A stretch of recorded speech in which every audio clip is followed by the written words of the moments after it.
You are listening to the A.P.E.X. Hour hosted by Ryan Paul on KSUU Thunder 91.1. This show allows more personal time with our guests, allowing them to give us their stories and opinions. We will also give you new music to listen to, hoping you enjoy some new sounds and genres. Welcome to this episode of the A.P.E.X. Hour. Welcome to the A.P.E.X. Radio Hour. I'm producer Sophia Javage. I'm joined with A.P.E.X. Director and Professor of History Ryan Paul and our special guest, Darren Parry. I'm turning it over to you, Ryan. Thank you, Sophie. And we're also joined by our other colleague, Evan Miller, who's running the board. Evan, how are you? Doing great today. Good. We're excited to have you here in Cedar City for the A.P.E.X. Radio Hour. What I like to do first is in any of these discussions is really kind of a how we get to now question. So maybe, Darren, if you could just tell us a little bit about who you are, where you've come from, and what brings you here. Yeah, I was born in northern Utah, up in a community called Syracuse, in the heart of my indigenous land, the northwestern band of the Shoshones. So we're a northern Utah tribe. Grew up in a normal family, went to normal high schools, attended the University of Utah. And for the last few years, I served as chairman of the band, of the Northwestern Band. So I stepped down 3 years ago to run for Congress, U.S. Congress. And so my journey is a storyteller. I kind of taken over from where my grandmother left off, making sure that people heard about the Bear River Massacre and heard about Indigenous history from the perspective of Indigenous people. So that has taken me on a journey that I've been on since. So let's take a few minutes and kind of, for those who haven't heard about the Bear River Massacre or who weren't here for the presentation that you gave earlier, why don't you just give us a primer on exactly what the Bear River Massacre was? The Bear River Massacre happened in 1863, on January 29th in 1863. Federal U.S. troops, the Army from Camp Douglas, Utah, stationed in Salt Lake City, attacked a sleeping Indian village in the early morning hours of the day. At the conclusion of that, after 4 hours, more than 400 Shoshone men, women, and children were massacred at the hands of civilization. That's kind of what took place and the way history has remembered it. But it's much more than that. You think about history and you think about Utah. Utah history didn't start in 1847.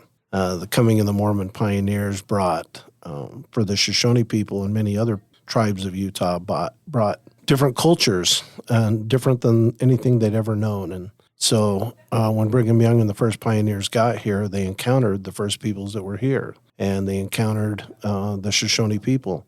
Our chief actually went to Salt Lake City and met with Brigham Young on July 31st in 1847, I think to have a conversation about who the stewards of this land was, and it was the tribes. They didn't meet with Brigham Young that day. They met with a guy named Heber C. Kimball. And Heber C. Kimball told the Shoshone people that you do not own the land belongs to our Heavenly Father, and we calculate to plow and plant it. I can imagine our chief going home, and the chief at the time was Sagwitch, and he was my third great-grandfather. But I can imagine him going home wondering, what now?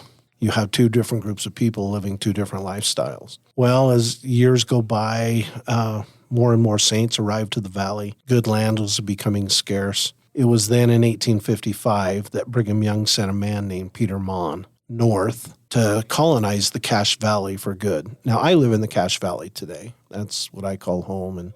But that was home to the Shoshone people. That was home base. We were hunters and gatherers, so we weren't there all the time, but we wintered there, and that was always a place that we would come home to. That, if you've been there, it's a beautiful valley, streams and lakes and rivers and willows, and just a beautiful place that's surrounded in a high mountain valley. So everything the Shoshone needed to survive on was in that valley. Well, the pioneers discovered it in 1855.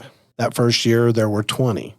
In those early days, the saints called Sagwitch and his people the friendly ones, which means that they'd had encounters with other groups that were not as friendly. But as more and more saints arrived to that beautiful valley and land was now becoming scarce, those same pioneers started to call our people thieves and beggars, which was probably true from their perspective. The irony, though, in that for me is the saints themselves had suffered so much hate and injustice on their trek across this country. It's hard for me to believe that they could be found guilty of doing the same thing to my people. It was then that the Saints from the Cache Valley and those using the California and Oregon trails, immigrants from back east, began writing letters to Salt Lake for someone to come take care of the Indian problem. Not sure what they had in mind when they said come take care of the Indian problem, but a federal judge in Salt Lake issued arrest warrants for the three chiefs, Sagwitch, Pocatello, and Bear Hunter. They were given to the commander at Fort Douglas in Salt Lake City, Colonel Patrick Edward Connor. Connor took those three arrest warrants and said, I will go north, but I am not going to arrest anyone. I'm going to kill every man, woman, and child that I encounter. And that's what he did. On the morning of January 27th, Connor set out for the Cache Valley where I live today, where the Shoshone encampment was. We camped along the Bear River because of the many hot springs that are there. The grasses didn't freeze, so the horses had food all winter long. The Shoshone could get a warm bath if they needed to catch up. And winter was always the elders' time to tell stories. It was a time to relax and heal from a long hunting and gathering lifestyle. And so that's where they found themselves. The Shoshone hunkered down for the winter, just enjoying life and enjoying relationships with family. Connor got to the site on the morning of January 29th. He saw the village and approached the village early in the morning on that morning. And Sagwitch knew that they were coming. They were up and ready, and he told his people to be ready if they needed to fight. He thought that perhaps he might be able to negotiate a peaceful settlement from the soldiers, and because he had done on many occasions before. But negotiation wasn't in the mind of Connor that day. They approached the village and began firing their rifles and sidearms at the Shoshone people. But I mean, when you think about it, what are bows and arrows when you compare them to rifles and sidearms of the soldiers? It was then that men, women, and children were being slaughtered like wild rabbits, my grandmother said. Many of the women were running with their children to try to find safety, and some of them jumped into the river. That was probably the last option, but there were springs along the river where you could actually survive if you jumped in. There was one woman named Angie Chi. She had a brand new baby. She was a brand new mother on that cold January morning, and she jumped into the river, swam under an overhanging bank next to the river near a hot spring where she found safety. When she got there, though, she found herself there with 10 other women who had the same idea. And then it happened. Angie Chi's baby started to cry. Angie Chi lived to be more than 100 years old, and she would often tell this story of survival to any child that would listen years later. She told of hiding. They could hear the soldiers just above their head. And then she would tell the children that her baby started to cry. And she drowned her own baby to make sure that the baby would not give up her location. There are many stories like that of survival and death. And so our tribe, as a result, we're a small tribe today because of the amount of people that were actually massacred at Bear River. But we honor them. Years later, our people actually got along pretty well with the Saints that had lived in Cache Valley for the most part. I'm not sure if the leadership, when they sent for troops to take care of the Indian problem, I don't know if the idea was, if they knew that they were going to murder every one of them. I want to cut them some slack and think not. I think the government back then was moving tribes around the country. The Trail of Tears and the Navajo, they were all marched to different places, and maybe the good side of me wants to think that the Saints thought that they might remove them and take them elsewhere, but that wasn't to be, and that's not what happened. And so, the ironic thing for me is many of the local Saints and their leadership began making statements and writing them down in their journals. And many of the statements were to the effect that, the Shoshone people had caused so much trouble that patience had ceased to be a virtue. And the coming of Colonel Connor and his men was actually a blessing in disguise, a blessing from our Heavenly Father to punish them without us having to do it. There were many of the leadership church leaders that were actually mayors of the cities along those places, but were making statements like that. And so I think they just wanted the Indian problem to go away, and at the end of the day, murder was the best way to do it. Which is interesting because, not interesting, but in some way because Connor was not a friend of the Mormon people at all. I mean, he and Brigham Young was like Clash of the Titans, right? The Fort Douglas turns their cannons on the temple, right? He is the actual antithesis of the vision of what Brigham Young had. But I guess the concern was he was more angered or hated the Shoshones more than he did the Mormons. Well, kind of. I think here's what happened. Brigham Young and Patrick Connor hated each other. There was no question about that and what that relationship looked like. Connor actually started the Salt Lake Tribune, what come to be known as the Salt Lake Tribune. He saw the only paper that was in town at that time was the Deseret News. It was pro-LDS, and so he started a paper, what he called it, for the Gentiles to get their news. And so he hated everything Brigham Young. But you got to think about Connor in this context. He was an Army guy. I mean, he'd come from Ireland as a teenager, signed up for the Army a year before he actually could, lied about his age, and served in the Army his whole life. That's all he knew. He finds himself in California prior to 1863. The Civil War breaks out, and he wants to go fight in the Civil War to make a name for himself. He gathers up about 250 volunteers from California, and they head out on horseback. They actually made them into a company. And so Connor is leading a group of 250 men, California volunteers, to make their way to fight in the Civil War. Halfway across Nevada, they get new orders from the government saying, we really don't need you at this time at the Civil War, but what we need you to do is protect the Overland Mail Route, which cuts through that area, and also go to Salt Lake City, create a camp,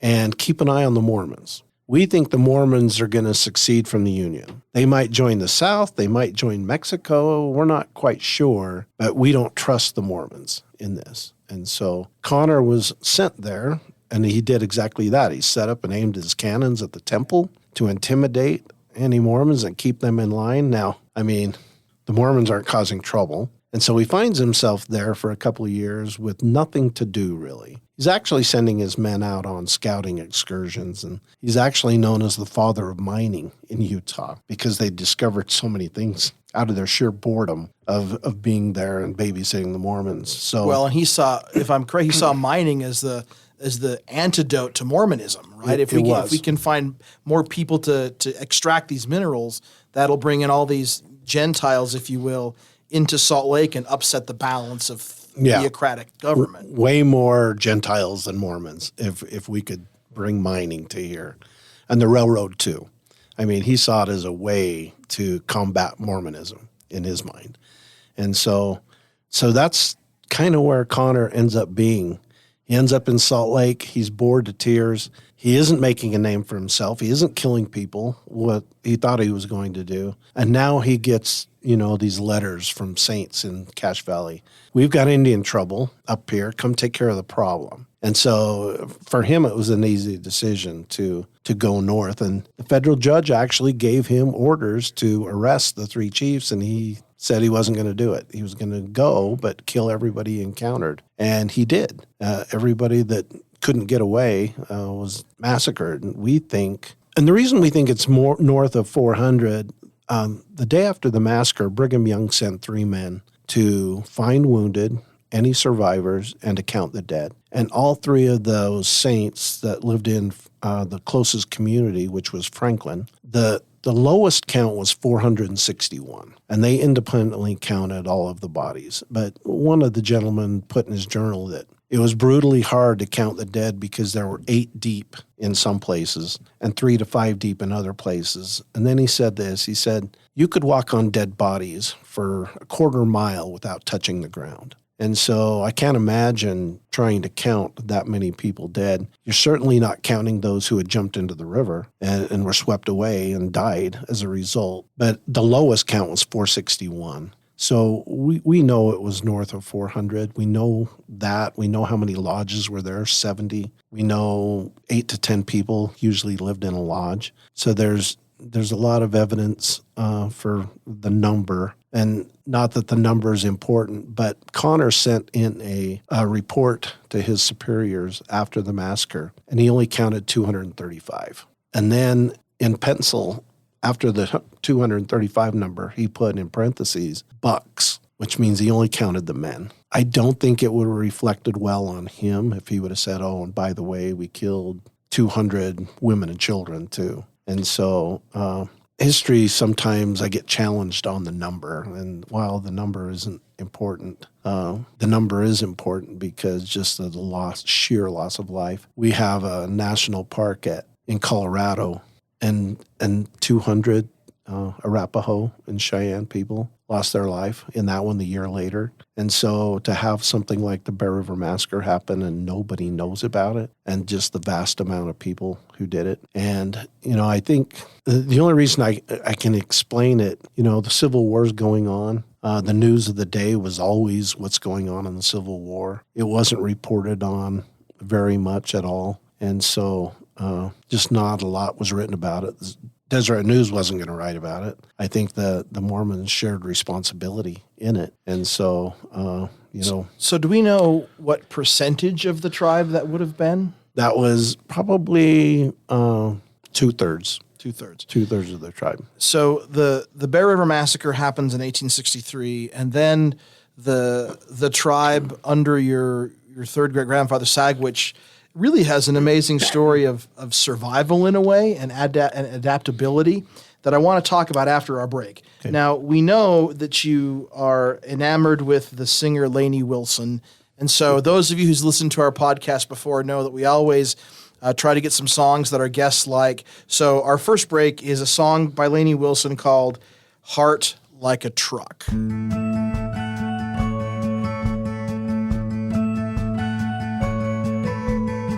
I never stay in one place too long. A dirt road singing me a siren song. I gotta find a field.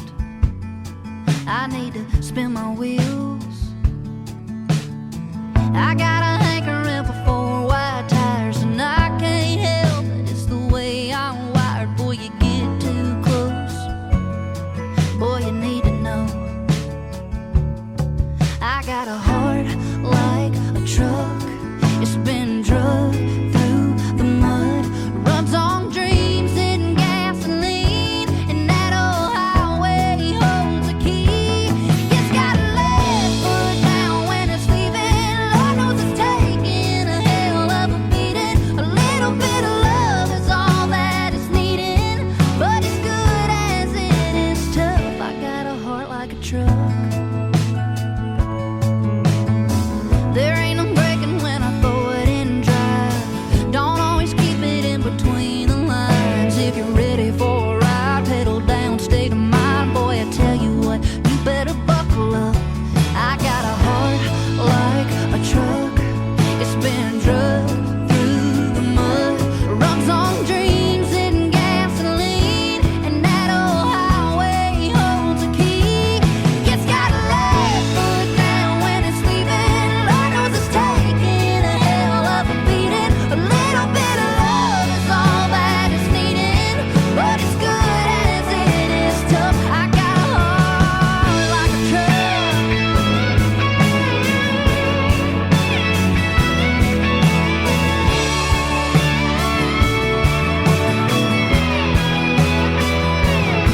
Go on and see if you can knock off the dust, yeah. Shine it up, rev it up, and let it run, yeah. It gets a high riding off into the sun, yeah. I got a heart like a truck. It's been drugged through the mud, runs on dreams and gasoline, and that old highway holds a key. It's got a left foot down when it's leaving. Lord knows it's taking a hell of a beating. A little bit of love is all that it's needing, but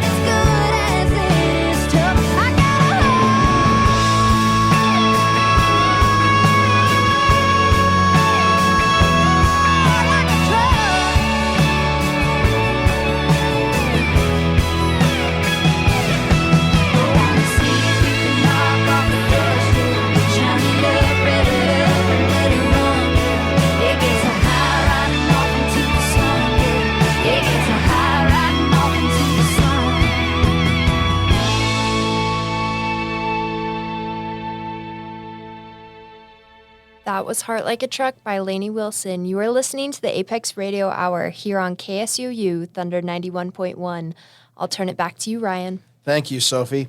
So we left off with this discussion of the Bear River Massacre, and really what happens next is a very unusual story for I think certainly Native Americans in general, but absolutely certainly for one of the tribes in Utah. Can you talk about what happens, how the tribe moves forward? So you'd think that Sagwitch and his people would get out of town and move, but they didn't do that. Sagwitch went to Logan. He had many friends among the saints, and he had a lot of enemies among the saints apparently too. But he had many friends, and he worked for local ranchers for the next few years, scraping together a way of living, and a lot of our people did the same in the Brigham City area. 10 years later, Sagwitch has a dream. In his dream, 3 men appeared to him and told him of a God among the Mormon people. And he was told that this is a true God and that they needed to send for missionaries that would teach them what to do. And so a few months later, there's a lot to this story, but a few months later, Sagwitch sends for a missionary, and that missionary travels north, finds the encampment of all of the Shoshone people along the Bear River. It's May, so they weren't in their wintering campgrounds, but it's still spring. And this missionary, after they shared a meal, according to the missionary's journal, he sat down and he taught them the gospel as he knew it. 2 hours later, 102 Shoshones were baptized into the LDS Church. And so from 1873 on, I think that took our tribe in a different direction as far as other tribes go. The government tried to move us after that point to a reservation at Fort Hall in Pocatello, Idaho, and to share that with other Shoshone groups and the Bannock Shoshone. And Brigham Young said, no, you're Mormons now. We're going to create a church farm for you, and we're going to teach you to farm, to ranch. We're going to assimilate you into our culture. And so from 1873 on, our tribe was pretty much taken under the wing of the LDS Church and taught to raise crops. They built a church and a school, social hall, called 4 missionary families that lived among the people. And I was on a 1,000-acre ranch and taught our people how to do it. The Shoshone meetings, church meetings, were all done in Shoshone language, which made the missionaries learn the language pretty quick if they wanted to know what was going on. Everything except the sacrament prayer, they made them do that in English. But from 1873 on, our tribe has been assimilated into the LDS Church. And so, I mean, if you think back about it, I'm a 6th-generation Shoshone Latter-day Saint. And so, I mean, you know, I think about that all the time, and I think about Shoshone culture. I think about ceremony, like the ghost dance and the sun dance and other sweat lodges and things. And I still go to a sun dance. I still participate in sweat lodges. And I try to honor our people and their culture the way they did it back in the day. And so, but, I mean, you know, being a 6th-generation Latter-day Saint too, you have different thoughts and beliefs and feelings. And so, you know, that's not lost on me that we've completely changed. I think as a result, our tribe is really educated. We value the educational experience. We don't sit around and wait for a government handout. We've been taught to go to work and fend for ourselves. And so I think in a lot of respects, our journey has been a little different. But I can't, you know, apologize for it or just cheer it on. It is what it is. That's where we ended up. So I know you've been asked this question before, but given the complex and nuanced history of your people with the LDS Church, why do you stay? It seems like you have every reason to say, you know, nuts to you. Why don't you do that? Yeah, in fact, I attended a conference in Salt Lake City called Sunstone. They have it every year. I call it the Conference of Mormons and Non-Mormons, but they talk about things that the church doesn't want to talk about ever. And so I was asked to participate in a panel discussion where we all shared why we stay. And it was amazing to hear other people talk about why they stay. And I think for me, it comes down to this. And I have a really good perspective on it. I mean, I really struggle with the culture of the church. Some of the things that isn't doctrinally, but culturally that we do in the church makes me nuts and crazy. And it would certainly be maybe a reason to leave. But I've always just looked at it this way. I look at what is the gospel of Christ and what he taught, the commandments and all those things and how we treat people, regardless of what they look like, who they love. We're commanded to love them. I mean, that resonates with me and it's powerful for me. What I don't have a testimony in sometimes is men. I think men screw it up all the time. And if my testimony of the church was based upon men and their decisions that they make, I'd have been gone a long time ago. But for me, it's easy to separate the pure gospel of Christ and having a testimony of that and feeling like, because that pure gospel of Christ is almost like the native people and the way they lived. We lived in a communal setting. We lived in a way that we took care of each other. It was never individualistic. One thing the pandemic taught me more than anything is, and it's really divided the country over it, is I heard so many times people say, I'm not getting vaccinated. You're not going to tell me what to do. I have rights. My individual rights are more important than the community. And I was actually on the Doug Wright show on a Sunday morning, and he said, why did 95% of your tribe get vaccinated? And I just said, because my worldview as a tribal member is I have obligations. I have obligations to my community to keep them safe. And if science says that being vaccinated is the best way to do that, that's what I do. I don't look at the world through that I have rights. I look at it as I have responsibilities and commitments to make sure the community is safe. And whatever decisions I make should be communal. And look, I've been in the church long enough to know that if we're going to live in a Zion community, you tell me what that Zion community is. We all are the same. We all give everything to the church, and we're given back just enough to take care of our needs. Well, duh, that's how Native Americans have lived their whole lives. My grandmother would always say, we're only as strong as the most vulnerable people within our community. And I look at people of color. I look at people, marginalized people in any way. I look at people that love people differently. And we have a long way to go in accepting others for who they are. And I'll tell you, that's my passion as I live out these last few years of my life, is making sure we see all of our Creator's children the same. My job is to love them and care for them and take care of them, and it's not to judge them, and heaven help me the day I do. But that's the way Native Americans lived, and that's the way they looked at things. So, with that, let's take our second break in another Lainey Wilson song in a very un-LDS sounding name. We're going to listen to Watermelon Moonshine. So Watermelon Moonshine by Lainey Wilson.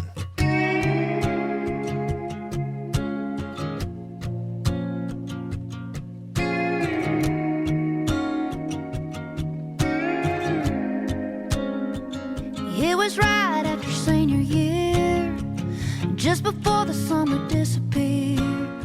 We went riding them old farm ruts, hanging out on the gate of his truck. We threw a blanket neath the sunset, being brave as 18 gets. We gave each other more than our hearts, with the help of a mason jar.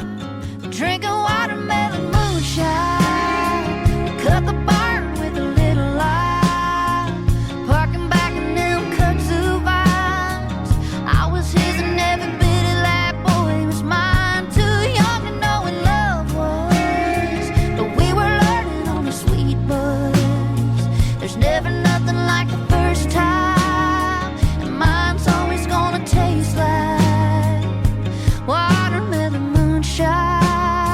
I don't remember where we got it from, I just remember feeling all grown up, taking pulls like it ain't no thing. Never told him it was my first drink, but I told him that he was the one. You're so sure when you're that young, you think you got it all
I was his and every bit of that boy was mine. Too young to know what love was, but we were learning on a sweet buzz. There's never nothing like the first time, and mine's always gonna taste like watermelon moonshine, watermelon moonshine.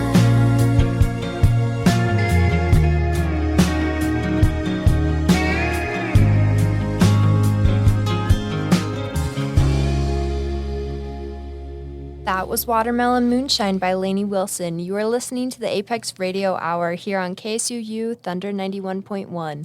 I'll turn it back to you, Ryan. So we left off. You had mentioned this story about, or this story that your grandmother had told you, and I would be remiss as a historian not to spend some time talking about your grandmother, who is probably one of the most amazing and relevant women in the history of Utah, but certainly in the history of your people. So will you spend a few minutes talking about your grandma? Yeah, thank you. I was in Boise all last week to the AASLH conference, history conference. It's a national chartered history group of historians, mostly back east. But they gave, for the first time, for someone who's passed, a huge award, and they gave it to my grandmother, May Timbimbu Perry. And I was lucky enough to go accept it for her. But I mean, she was born in, she passed when she was about 88. She was just an amazing woman. She was a product of the boarding schools. They forcibly took her from her family and sent her to California to a boarding school. She was beaten or punished for speaking her language or culture. But she returned home, and I think she decided at an early age, the only way I'm going to survive and make a difference for my people is to get educated in their ways. And she continued her education in high school, which was really unheard of for a young Shoshone girl, especially a girl of color. And then she went to college and got her bachelor's degree in English. And then she began writing down all of the old history and the stories that she'd heard as a child.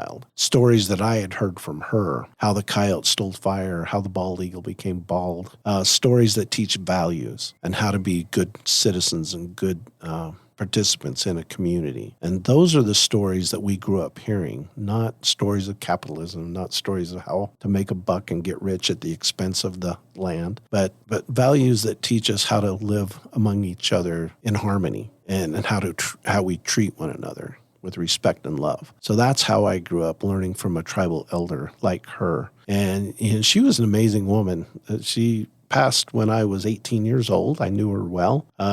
I was the oldest grandchild, and my parents both worked, so I got dropped off at her house. But I learned to brain tan hides. I learned to bead. I learned a lot of the language. I could speak it fluently when I was a child with her. But I learned so many things from her that I still think back every day. I'd like to have one more conversation with her, because when you're a kid, you just don't really realize what you have in front of you with your elders. I coined a phrase years ago, when an old Indian dies, the library burns. And that was true about a group of people who used oral history to perpetuate their communities and their world. And so that's good and all, but if you miss a generation or two, you've lost the whole history of the people. And so what my grandmother did was really transforming. She wrote everything down. I've got all of her writings in boxes, and she typed it all out on this old typewriter that none of you have ever seen. I know the two people sitting here with me have never seen one. So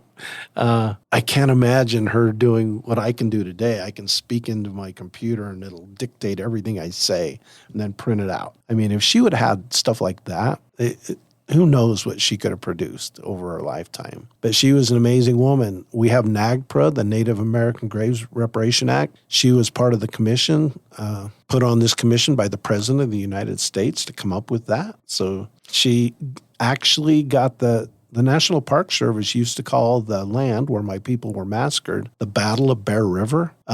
In 1990, she went to Congress more than 10 times and testified and took evidence. And because of her activism, they changed it to the Bear River Massacre. So she did so many things in her lifetime that really changed the trajectory of our tribe that we could never repay. Will you tell the story about the time the president called her? Oh, so I'm a her house. I have 3 little boys at that time, and we're just visiting, and she's sitting at the kitchen table with a pile of beads in front of her like she always did. And the phone rings, and my grandmother never drove. She never had a license, I don't think. And my grandfather drove her around in their old Oldsmobile. But I'm sitting there at the kitchen table, and she gets a call, and my grandfather hands her the phone, and she said, yeah, I think I could make it down there. She said, Grant, will you take me to Salt Lake real quick? And he said, sure. And so she hangs up, and she doesn't say a word to me. And then she says, well, I've got to go.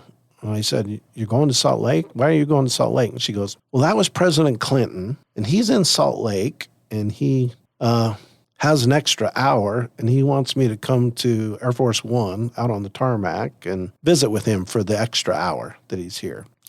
And I looked at her, and I thought, oh, my gosh. And I don't care who the president is and whether it's your cup of tea political-wise. But I think it's pretty cool if the president calls you and you drop everything you're doing and go have a visit with him. On Air Force One, on the runway. But she had that kind of relationship that I had no idea existed. She'd rubbed elbows with people that I had no idea because she never said anything to anybody about it. She just, I don't want to say quietly, went about her business because she was a fierce advocate for her people. And she was mad at the church her whole life. She never went to church. I think she came to my missionary farewell when I served in LDS mission. And I think that's the first time in years that she'd ever been inside of a church. But she felt the church was responsible, and rightfully so. I mean, but she held them responsible her whole life. And so I learned so much from her and her activism and how she got things done in the face of being a woman. Back in those days, trying to get things done would have been hard then, but especially as a brown woman, the things that she accomplished. And she's finally getting the notoriety now. And it's just, I'm trying to continue her work and continue advocating for our story.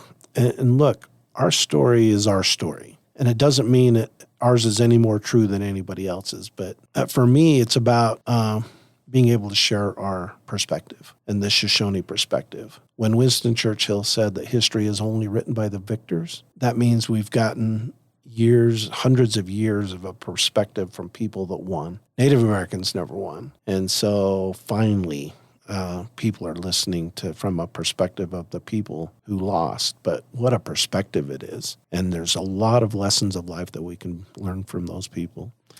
You know, when I think about your grandma, I think of a story that you've told, and it's this, I mean, she rubs elbows with presidents and with celebrities and with church officials and with government officials, but yet she goes out and gives the same reverence she does to every human being to the choke cherries. Yeah. Right? Will you talk about that? Yeah. So I live in Cache Valley today. I live up in I don't live in Logan. I live 15 miles south of Logan. And that's important. It's a little community called Avon. It's not even a town. It's unincorporated. All the mountain ranges, I think I have a huge mountain quarter mile behind me, a huge mountain in front of me. We're surrounded in this little valley by mountains.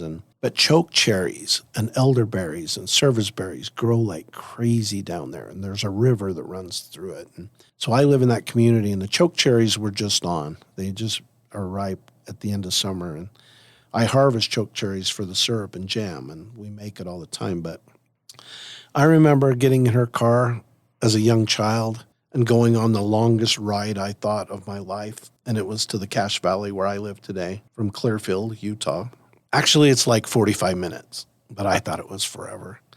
When we got there, she would pull out a woven willow basket out of the trunk, and it was stained purple. And I knew then, because I'd been on many of those trips, that we were there to harvest choke cherries, something that our people had done for thousands of years, always in the same place at the same time. And she, after we offered a prayer, we offered 3 prayers. I didn't, she did.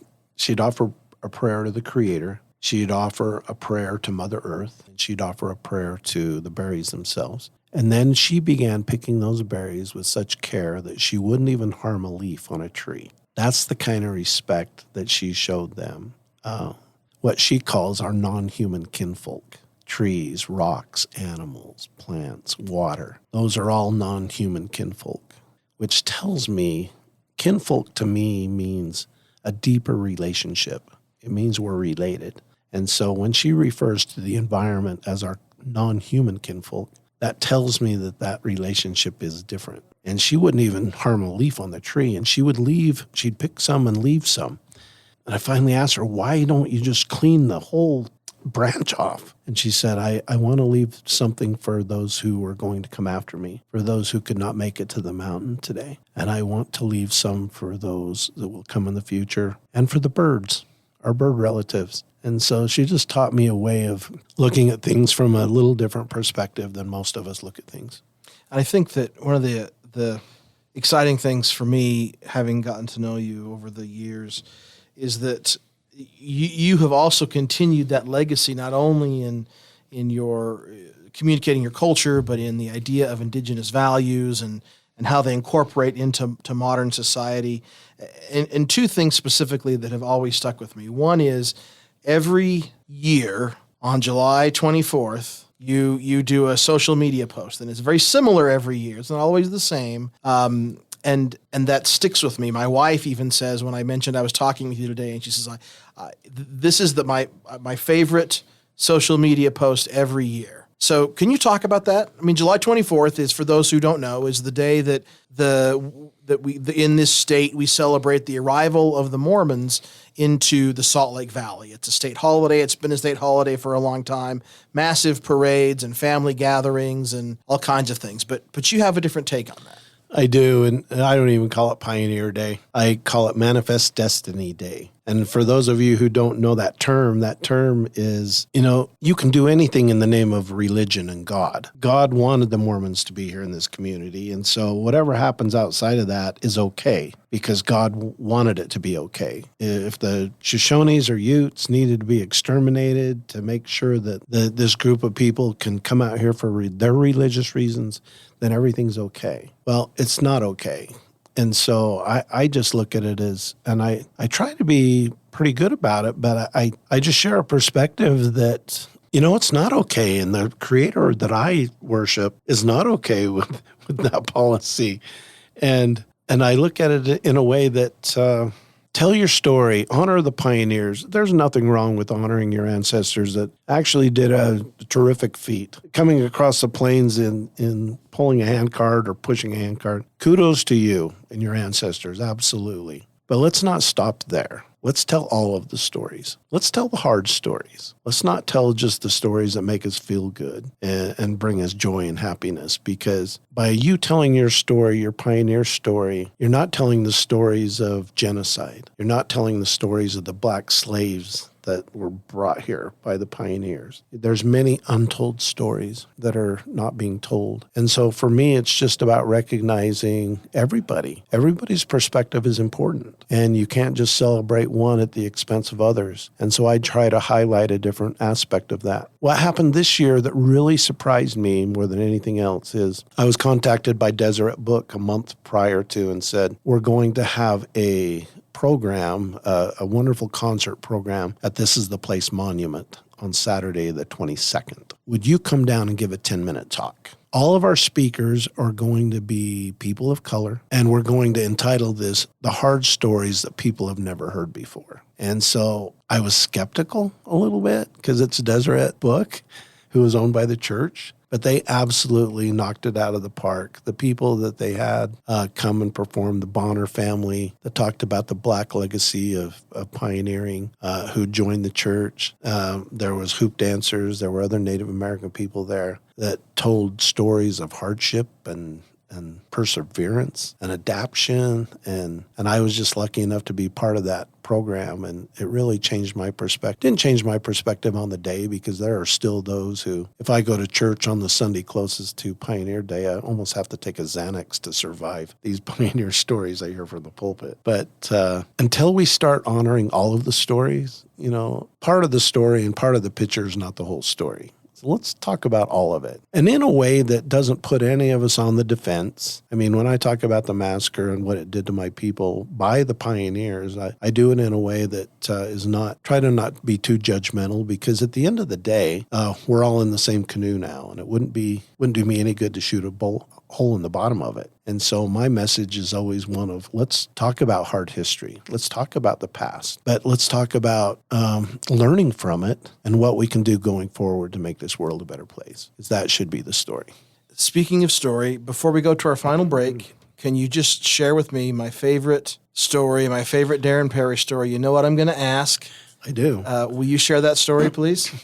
Yeah. So I do a lot of presentations to elementary kids. I did one last year to a bunch of second graders, and I made the huge mistake at the end of asking them if they had any questions. Don't ever ask second graders if they have questions, because a girl in the front row wrinkled up her nose at me, and she asked me how you get to be the chief. Apparently, I didn't look chief enough for her, so I told her this story. I said, when a young Shoshone boy or girl does an act of kindness or service, the chief and the tribe would give that boy or girl one eagle feather. So then I asked the girl, I said, what would happen if that boy or girl kept doing kind things for people? And she said, well, they'd probably get more eagle feathers. And I said, you're right. And I said, well, what if that boy or girl kept doing kind things until they became an adult? What would happen? And she said, well, by then they'd get more eagle feathers. And I said, you're right. And I said, one day when the chief gets ready to die, and the chief is always the chief until they pass away, the chief will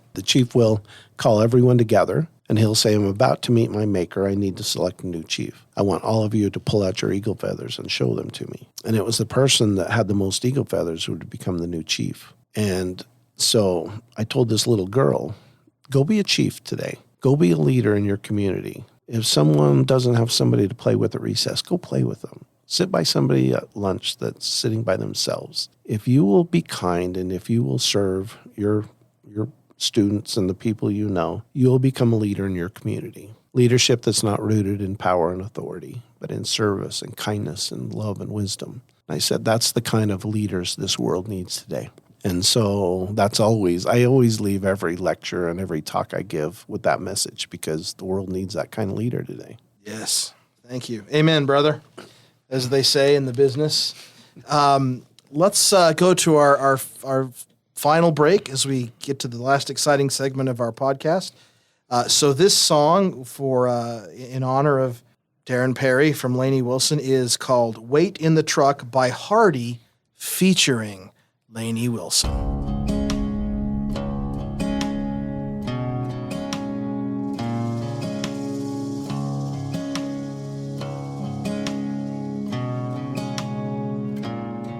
I got turned around in some little town I'd never been to before, working my way through a middle of June midnight thunderstorm. There was something in the headlights that stopped me on a dime. Well, she was scared to death, so I said, climb in, and then she climbed. Oh, yeah. Well, she was bruised and broke from head to toe, with a tear in her bloodstained shirt. She didn't tell the whole truth, but she didn't have to. I knew what had happened to her. I didn't load her down with questions. That girl had been through enough.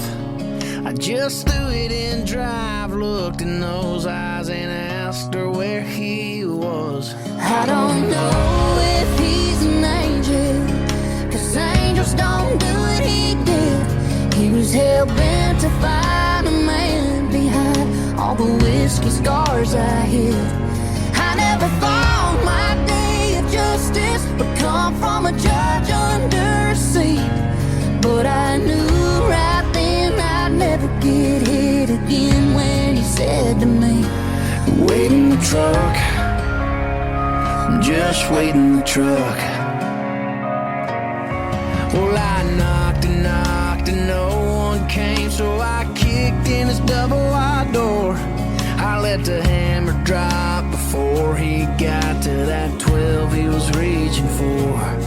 I didn't try to hide my pistol, I didn't even try to run. I just sat on the porch smoking one of his cigarettes and waited for the cops to come. I don't know if he's an angel, 'cause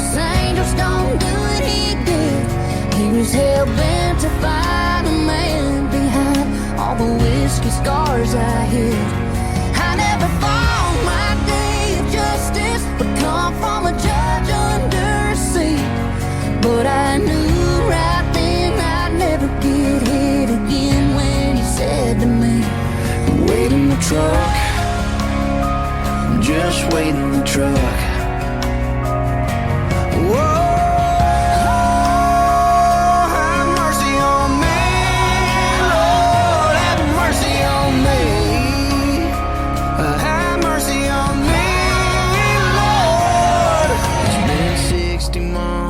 She still comes to see me from time to time.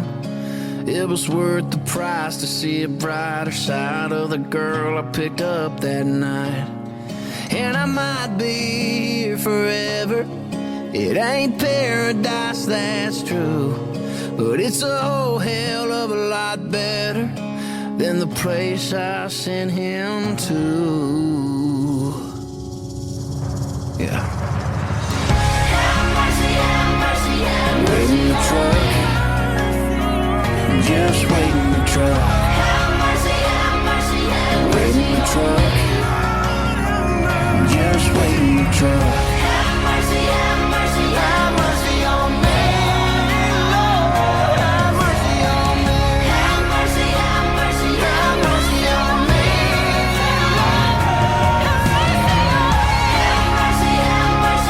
Wait in the truck. Just wait in the truck. Wait in the truck. Just wait in the truck.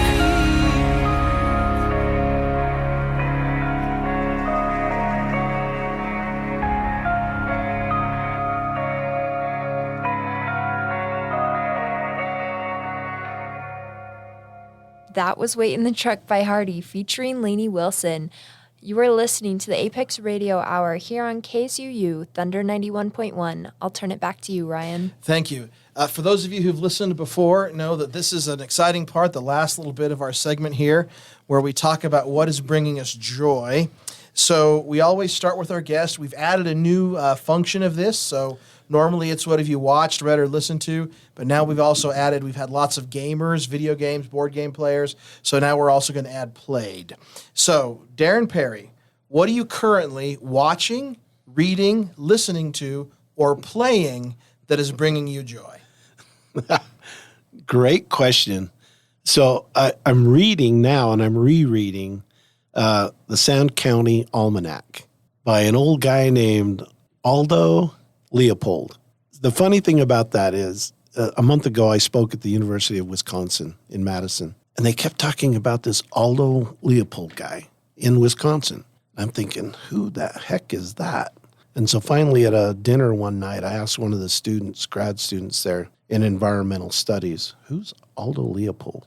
And she started laughing really loud, and I mean hysterically, for 5 minutes. And then she said, well, the environmental college is named after him. And so I'm going, yeah, so, I mean, I had no idea who this guy was. And then she gave me his book, the Sand County Almanac. And come to find out, he was born in the 1880s and lived to be in the early 1900s. But he wrote this book, and he was like the first environmentalist that looked at land almost like indigenous people look at land. And if you think about it, at the turn of the century, a white guy that was actually practicing Native American ways of stewarding the environment, that was unheard of. And so as I read his book, and now I'm rereading it, the gentleness and how he treated the environment was so reminiscent of reading about indigenous people and how they look at the environment, that a white guy from, that long ago could have written that. He was way ahead of his time, and absolutely I know why the college is named after him. And he's really known as the father of modern environmentalism. And it was just shocking to me to see somebody that talked indigenously without being indigenous. And it started at the University of, Wisconsin. So I love that book. Sand County Almanac. Mm-hmm. Great. Evan Miller, what are you currently watching, reading, listening to, or playing that is bringing you joy? I don't know if something that's really brought me a lot of joy recently. I don't know if this fits in any category per se, but last night I proposed to my girlfriend, so I'm officially engaged. So that brought me a lot of joy. Congratulations. Thank you. For now. The pictures are beautiful. Sunset, the whole thing. Thank you. Anyways. So beautiful. I noticed that sitting next to you here, a little glow that is shining that normally is not as evenness. Well, congratulations. We're excited. We're excited for you. Thank you. Appreciate it. My good friend, Sophie Javage, what are you currently watching, reading, listening to, or playing that is bringing you joy? Okay, so I started this book like years ago, but then school always start and it screws up me reading it because then I'm just too exhausted by the end of the day. And this summer I started reading again Men Are From Mars and Women Are From Venus. And I love books that change your perspective on things and teach you. I love learning why people act and think the way that they do. And this book fully encompasses that. And I've gained a lot of joy and a lot of knowledge from reading this book. So that is that's what I'm currently receiving joy from. Okay, Ryan, what are you currently watching, reading, listening to, or playing that is bringing you joy? Before I tell you, I did not mean to make fun of your evenness. I think you're super cool. No, it's okay. I always wonder what my life would be if I had hair like yours. Right. So, well done. I'll tell you what I am doing. I'm actually playing a game that I have we've had in the box for a long time, and my great friends, the Koenigs, who teach here at SUU, introduced me to it. They had a copy, and so I had mine. We opened it up. I've been playing it with my son. It's a game called Ark Nova, and it's a game about pretty realistically building a zoo and conservation and animals and sponsorships, and it's a pretty heavy table game. I mean, it takes up a lot of space on the table, but when you get into it, it's quite fascinating. It's not like you're competing against someone. You're just trying to finish your zoo before someone ends the game. And then I discovered this thing called Board Game Arena. Have you ever seen that?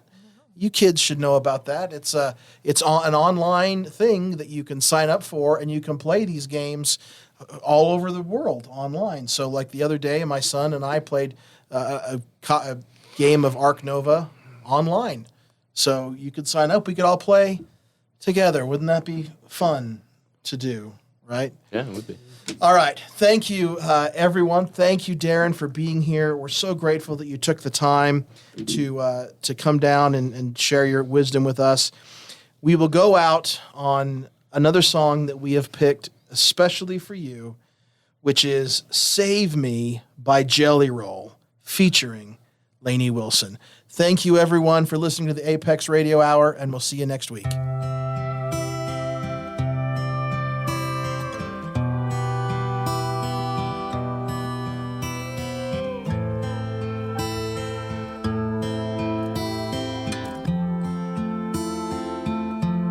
Somebody save me from myself. I spent so long living in hell. They say my lifestyle is bad for my health.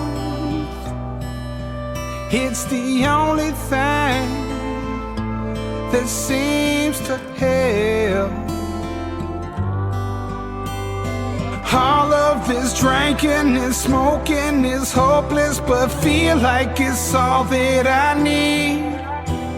Something inside of me's broken. I hold on to anything that sets me free. I'm a lost cause. Baby, don't waste your time on me. I'm so damaged beyond repair. Life has shattered my hopes and my dreams. I'm a lost cause. Baby, don't waste your time on me. I'm so damaged beyond repair. Life has shattered my hopes and my dreams.